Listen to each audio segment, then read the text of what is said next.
So let's review how to get the domain and range from a graph that tends to infinity. So let's begin with the domain here. So for the domain, we want to scan the graph from left to right, try to find the lower bound, try to find an upper bound. So here we see that the lower bound is at +3. We have a closed circle, which is why I draw it with a solid line. And then on the right, we see that the representation seems to end at this +5 here. So let's create a solid line here. However, the upper bound is not going to be +5 because the implication is that this arrow is telling the reader that it's going to keep on extending forever. And as this extension happens, at 6, your graph was here. But then, as the graph keeps extending, maybe up to this point, you see that your x value is now 7.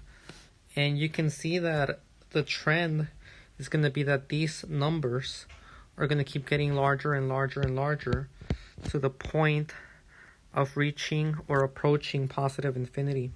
So here we're going to say that it's bounded by infinity. So the domain is going to be from +3 to infinity. Alright, now let's take care of the range. The range, we have to look at the graph from bottom to top. And here, the lower bound is going to be here at +1. So we draw a horizontal line now because we're interested in getting the range. So we have a lower bound of 1. And then here, you can see that this graph, right, when we try to bound it, we see that the y values are also going to keep getting bigger and bigger and bigger as this graph keeps on extending beyond this point. So here, the upper bound is also going to be positive infinity. So the range is going to be from 1 to infinity. So let's take a look at one more. So here we have an interesting scenario. So the range and the domain are actually going to be pretty easy. Once you get the hang of this, you're going to be capable of doing these fairly fast. So here we see that these are what our eyes see. This is what we think of an upper bound, what a lower bound is. But the arrows, they're saying a different story. This arrow that I'm shading right now, as it keeps on extending, you can see that these values keep getting smaller and smaller and smaller. I'm looking at the domain right now. So here, this is going to be negative infinity. That's going to be the lower bound. Now, on the other hand, this arrow, as it keeps on extending, you can see that these values are getting larger and larger and larger to the point of reaching positive infinity. So the upper bound here is going to be infinity.